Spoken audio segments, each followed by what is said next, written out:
Hello everyone, स्वागत है आप सभी को हमारे इस यूट्यूब चैनल में। तो दोस्तों, आज की इस वीडियो में हम लोग बात करने वाले हैं 11 जून और 12 जून की जो है द हिंदू न्यूज़पेपर थी, उसमें जो है क्या क्या इम्पोर्टेंट न्यूज़ थी, उन सभी चीज़ों के बारे में जो है डिस्कशन करने वाले हैं। मैं सॉरी बोलना चाह रहा हूँ क्योंकि ये वीडियो जो है आप लोगों को काफ़ी लेट से मिल रही है। दरअसल बात ऐसा था कि हम दिल्ली में नहीं थे, दिल्ली से हम बाहर थे, इस वजह से जो है थोड़ा दिक्कत का सामना करना पड़ रहा है और मैं आ गया हूँ। ऐसे नोट्स पूरा प्रॉपर तैयार कर चुके हैं, मतलब कि हाँ 19-20 जो हो जाएगा, मतलब कि हो जाएगा, मतलब कि 1-2 दिन में जो है फिर हम जो है ना डेट बाय डेट के रनिंग पर आ जाएंगे।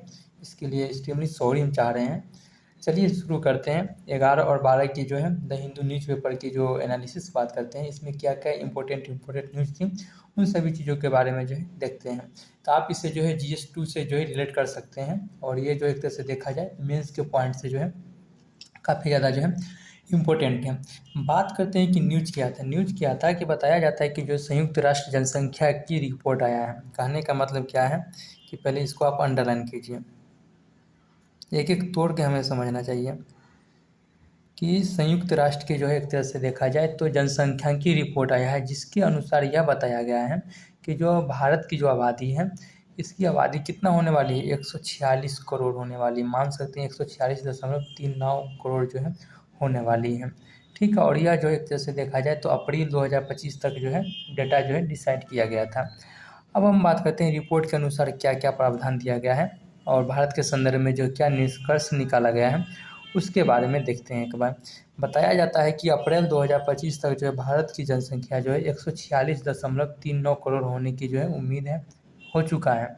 ठीक है, वही हम बात करते हैं भारत के संदर्भ में। तो भारत जो है दुनिया के जो है सबसे अधिक जनसंख्या वाला जो है देश है।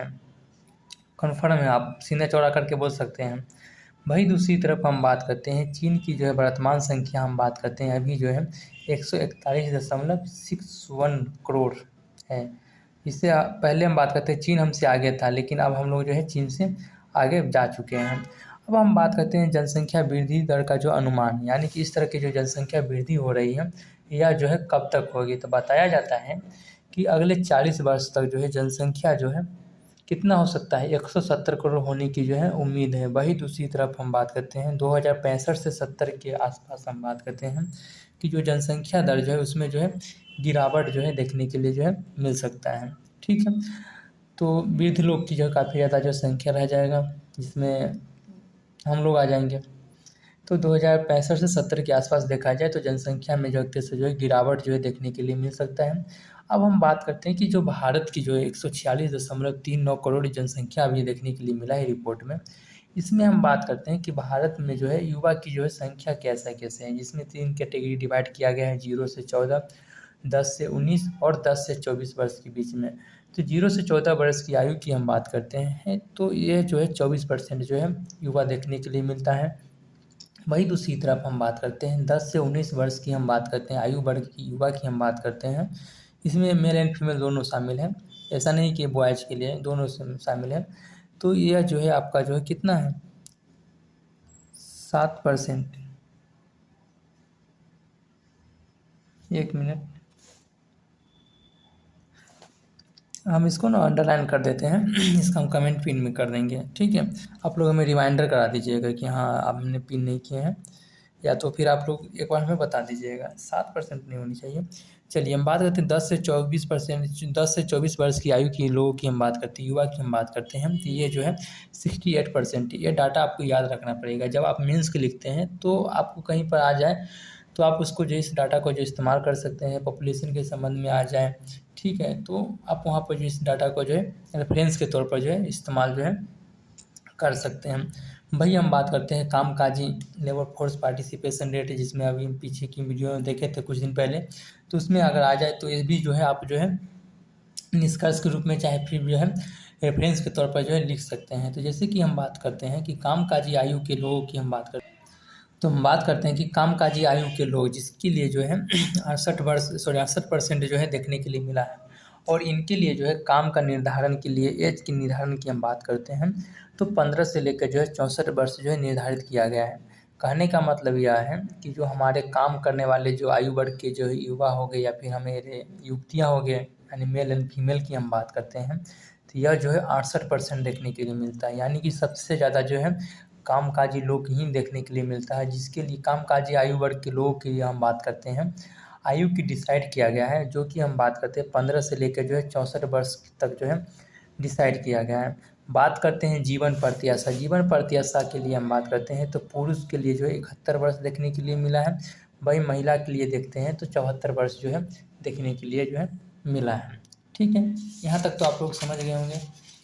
ये था अपन को जो है जो पॉपुलेशन के संबंध में जो है न्यूज़ थी उसके बारे में। अब हम बात करते हैं कि आप लोग एसी टेम्परेचर के बारे में जो है न्यूज़ जो है सुने होंगे।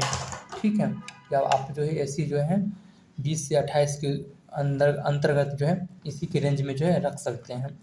तो क्या किया गया है कि सरकार के द्वारा जो है एसी टेम्परेचर रेंज तय करने पर जो एक तरह से जो है विचार किया जा रहा है। अभी विचार हुआ है, अभी इसको जो है इम्प्लीमेंट नहीं किया गया, अभी जो है एक तरह से जो है प्रस्तावित है। आप इसे जो है GS2 और GS3 से जो है रिलेट कर सकते हैं। GS2 में आपका जो है पॉलिसी हो गया और GS3 एक तरह से हम देखा जाए तो इकोलॉजी इन्वायरमेंट का जो है सेक्शन आ जाता है। अब हम बात करते हैं प्रस्तावित तापमान सीमा कितना निर्धारित किया गया है तो 20 से 28 जो है डिग्री सेल्सियस जो है निर्धारित किया गया है। और यह जो है लागू होगा किस किस पर लागू होगा तो हम बात करते हैं घर पर हो गया, होटल हो गया, गाड़ियों में भी जो है लागू होगा। उद्देश्य क्या है तो उद्देश्य कहने का मतलब यह है कि जो सरकार के द्वारा जो एक तरह से मानक एसी टेम्परेचर डिसाइड किया जा रहा है, इसके पीछे का उद्देश्य हम मान यह सकते हैं कि गर्मियों में जो है अत्यधिक बिजली की जो खपत होती है उस खपत को जो है नियंत्रित करने के लिए जो है एक तरह से देखा जाए तो यह जो है आवश्यक है। वही दूसरी तरफ हम बात करते हैं फायदा की हम बात करते हैं तो अगर आप 1 डिग्री सेल्सियस अगर एसी के टेम्परेचर भी क्या है कि हम लोग क्या काम करते हैं 16 तक कर देते हैं, 18-16 कर देते हैं। अगर 1 डिग्री टेम्परेचर हम बढ़ाते हैं 1 डिग्री सेल्सियस अगर हम बढ़ाते हैं इंक्रीज करते हैं एसी की, तो उससे क्या होता है कि 6% बिजली की खपत जो है बचत होती है। तो एक समझ सकते हैं कि अगर हम 1 डिग्री टेम्परेचर बढ़ाते हैं यानी कि मान लेते हैं कि अभी हम 17 पर चला रहे हैं तो अगर हम इसको 18 पर करते हैं तो 6% इलेक्ट्रिसिटी की जो है सेविंग होती है। और 6% इलेक्ट्रिसिटी की एक तरह से देखा जाए तो 3 गीगावाट बिजली जो है इससे जो है बच सकती है। इसी के रेफरेंस के तौर पर जो सरकार के द्वारा जो एक एसी टेम्परेचर की जो है मानक के जो है डिसाइड किया गया है, जो कि एक तरह से देखा जाए 20 से 28 डिग्री तक जो होने वाली है। हालांकि ये अभी जो है अंडर प्रोसेस है, जब ये इम्प्लीमेंट हो जाएगी तो फिर एक तरह से न्यूज़ में आ जाएगी जो कि आप लोगों तक जो है पहुंच जाएगी। अब हम बात करते हैं कि तीसरा न्यूज़ क्या था। तीसरा न्यूज़ देखने के लिए मिला है बाल अपराध के संदर्भ में देखने के लिए मिला है, जो कि आप इसे जो है GS2 के संदर्भ से जो है देख सकते हैं। बाल अपराध में हम बात करते हैं 2 कैटेगरी देखने के लिए मिलता है। पहला कैटेगरी यह था नॉन वायलेंट जुवेनाइल क्राइम हो गया और दूसरी तरफ हम बात करते हैं वायलेंट जुवेनाइल क्राइम हो गया। तो एक तरह से देखा जाए तो जो जुवेनाइल क्राइम है इसमें एक तरह से 2 कैटेगरी हो गया। नॉन वायलेंट जुवेनाइल क्राइम है, इसमें एक तरह से देखा जाए तो जो डाटा है इसमें एक तरह से जो है कमियाँ देखने के लिए मिला है। वही दूसरी तरफ हम बात करते हैं वायलेंट जुवेनाइल क्राइम जो है उसमें एक तरह से जो देखा जाए इसकी जो रेशियो जो है बढ़ रही है। ठीक है, तो एक में कम हो रही है और एक में जो है बढ़ रही है। इसके पीछे क्या तर्क है नहीं तर्क है हम आगे देखेंगे। अब हम बात करते हैं अंतर्राष्ट्रीय आंकड़े के संदर्भ में हम बात करते हैं कि जो बाल अपराध के संदर्भ में हम बात करते हैं जुवेनाइल क्राइम के बारे में हम बात करते हैं क्या क्या अंतर्राष्ट्रीय आंकड़े में दिया गया है। देखिए, बताया जाता है कि 2016 से 2020 के बीच कई सारे ऐसे देश हैं जहां हम बात करते हैं कि जो किशोरों के द्वारा जो हिंसक अपराध की जो प्रतिशत जो है बढ़ा है। ठीक है, यह हम एक तरह से देखा जाए तो अंतर्राष्ट्रीय रिपोर्ट के बारे में बात करें। हालांकि अभी हम जो है भारत के रेफरेंस में नहीं देख रहे हैं, हम इंटरनेशनल मतलब कि अंतर्राष्ट्रीय स्तर पर जो है देख रहे हैं। अंतर्राष्ट्रीय स्तर पर क्या बताया गया है कि 2016 से 2020 तक बहुत सारे ऐसे देश हैं जहाँ पर हम बात करते हैं जो किशोर हैं उनके द्वारा जो एक तरह से जो हिंसक अपराध करने की जो प्रतिशत है उसमें एक तरह से देखा जाए तो बढ़ोतरी देखने के लिए मिला है। वहीं दूसरी तरफ हम बात करते हैं यूनाइटेड किंगडम की हम बात करते हैं तो यूनाइटेड किंगडम में हम बात करते हैं कि जो जुवेनाइल क्राइम्स की हम बात करते हैं तो 50% से बढ़ के जो है यह जो है 57% हो गया है।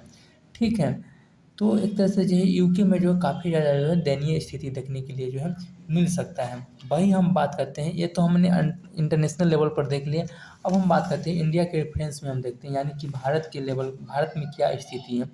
तो भारत में स्थिति की हम बात करते हैं तो 2017 में हम बात करते हैं जो किशोर अपराधियों की संख्या की हम बात करते हैं तो 37,402 था, जो कि 2022 में जो है यह घटकर कितना हो गया, 33,261 हो गया। ध्यान देने वाली है, किशोर अपराधियों के जो है संख्या में जो है एक तरह से जो यहाँ पर गिरावट आया है, लेकिन हिंसक अपराध यानी कि एक तरह से देखा जाए तो जो वायलेंट जुवेनाइल क्राइम्स है, जो कि हमने बताया था ना कि वो बढ़ रही है, तो उसमें यहाँ पर पढ़े थे, हाँ, ये जो बढ़ रही है तो इसमें एक तरह से देखा जाए तो बढ़ा है। जैसे कि हम बात करते हैं कि 2016 में इसका आंकड़ा कितना था, 32.5% था।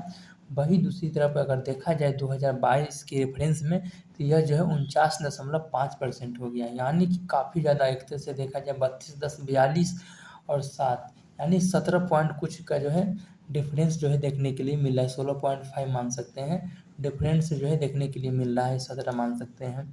ठीक है, अब बात करते हैं राज्य में भारत की स्थिति क्या है। तब राज्य में हम बात करते हैं कि महाराष्ट्र में जो है ज़्यादा है, यानी कि 20% है। उसके बाद हम दूसरे नंबर पर हम बात करते हैं कि महाराष्ट्र में जो है 18% है। जो MPPCS की तैयारी कर रहे होंगे स्टेट PCS में, उनके लिए जो ये जो है काफ़ी ज़्यादा जो है इम्पोर्टेंट हो गया। RS के लिए जो है 9.6% है। चंडीगढ़ छत्तीसगढ़ के लिए जो है 8.4% है। तमिलनाडु में जो है 5% है। राजस्थान में 9% है। RAS का जो तैयारी कर रहे हैं या तो उनके लिए जो है ये सब जो है रेफरेंस के तौर पर जो है लिख सकते हैं। तो राज्य में स्थिति क्या है देख सकते हैं, तो इसका निष्कर्ष क्या निकाल सकते हैं। तो देखो एक तरह से क्या है कि महाराष्ट्र हो गया, मध्य प्रदेश हो गया, राजस्थान हो गया, छत्तीसगढ़ हो गया, तमिलनाडु हो गया, तो हम यह मान सकते हैं कि मध्य भारत एवं पूर्वी भारत में जो हिंसक अपराधों का जो है हॉट स्पॉट बना हुआ है, क्योंकि ऊपर में नहीं मिलता है, जैसे कि जम्मू कश्मीर हो गया, लद्दाख हो गया, बात करते हैं हिमाचल प्रदेश हो गया, इन सभी में जो एक तरह से जो क्राइम रेट देखने के लिए नहीं मिलता है। एक तरह से मध्य भारत हो गया और एक तरह से देखा जाए तो पूर्वी भारत में जो यह जो है आंकड़ा देखने के लिए मिलता है। तो एक तरह से मान सकते हैं कि इन दोनों एरिया में जो है जो अपराध का जो है एक तरह से जो है हॉट स्पॉट जो है माना जा सकता है। ठीक है, अब हम बात करते हैं कि वाइब्रेंट विलेज कार्यक्रम 2025 का जो है दूसरा संस्करण जो है शुरू किया गया है। 2025 में दूसरा संस्करण शुरू किया गया है। कहने का मतलब ऐसे है कि जो है वाइब्रेंट विलेज कार्यक्रम सेकेंड की शुरुआत जो है किया गया है, ठीक है, 2025 में। लेकिन इससे पहले हम बात करते हैं कि वाइब्रेंट विलेज कार्यक्रम फर्स्ट कब शुरू किया गया था, तो 2023 में किया गया था। अब बात करते हैं कि जो वाइब्रेंट विलेज कार्यक्रम जो है इसके अंतर्गत क्या होता है। तो इसके अंतर्गत क्या होता है कि जो हमारा सीमावर्ती इलाका हो गया, जैसे कि राजस्थान हो गया, ठीक है, उसके बाद पंजाब हो गया, जम्मू कश्मीर हो गया, लद्दाख हो गया, तो इन सभी इलाकों में जो है कि जो गांव है उन सभी गाँव को जो है वाइब्रेंट विलेज कार्यक्रम के तहत जो है विकास किया जाता है। एक तरह से देखा जाए तो यह जो है सेंट्रल स्पॉन्सर्ड स्कीम है, यानी कि केंद्र प्रायोजित योजना है। और इस प्रोग्राम के तहत हम बात करते हैं जितने भी सीमावर्ती राज्य हैं उन सभी राज्यों को जो है इसमें जो है शामिल किया जाता है। ठीक है, आप बात करते इधर पाकिस्तान से हमने देख ली, इधर हम बात करते हैं तो पश्चिम बंगाल से भी जो है देख सकते हैं। ठीक है, बांग्लादेश से भी हम देख सकते हैं कि कौन कौन से सीमावर्ती राज्य आता है। जैसे कि हम बात करते हैं पश्चिम बंगाल हो गया, ठीक है, मणिपुर, त्रिपुरा, मिजोरम, जो भी हो एक तरह से जो है देख सकते हैं। और इसमें जो है वहाँ पर जो है वाइब्रेंट विलेज प्रोग्राम के तहत जो है वहाँ पर जो है जो गांव होंगे उस गांव में जो है एक तरह से जो विकास की जो परियोजना जो है लाया जाएगा। और इस योजना जो है सेंट्रल स्पॉन्सर्ड स्कीम यानी कि केंद्र के द्वारा जो है प्रायोजित योजना है। 100% जो है केंद्र की जो है भागीदारी होगी। चलिए आगे हम बात करते हैं कि दो छोटे छोटे न्यूज़ था कि क्या बताया गया है कि जो हमारा तत्काल टिकट है, अब तत्काल टिकट करने के लिए जो है आपको जो है आधार कार्ड से जो है सत्यापन करने की जो है आवश्यकता कर दिया गया। और यह प्रावधान जो है आपको जो है 1 जुलाई से जो है देखने के लिए जो है मिलेगा। बात करते हैं कि भारत और यूनाइटेड किंगडम के बीच यानी कि यूके के बीच जो है एक तरह से जो मिलिट्री अभ्यास जो है होने वाला है। बात करते हैं कि संभव पोर्टल एक तरह से देखा जाए तो संभव पोर्टल पर क्या होता है कि जो कि ओशियन के जो है यानी कि जो है सागर के जो है डाटा जो होते हैं वो मौजूद होता है। ठीक है, ये जो है आपको जो है PCS के एग्जाम से जो है काफ़ी ज़्यादा जो है इम्पोर्टेंट हो जाता है। तो दोस्तों आज की वीडियो को यहीं पर विराम देते हैं, कंप्लीट हो गई, फिर हम लोग मिलते हैं 16 जून को क्या क्या न्यूज़ थी उसके बारे में देखने वाले हैं। तब तक के लिए बाय बाय, धन्यवाद।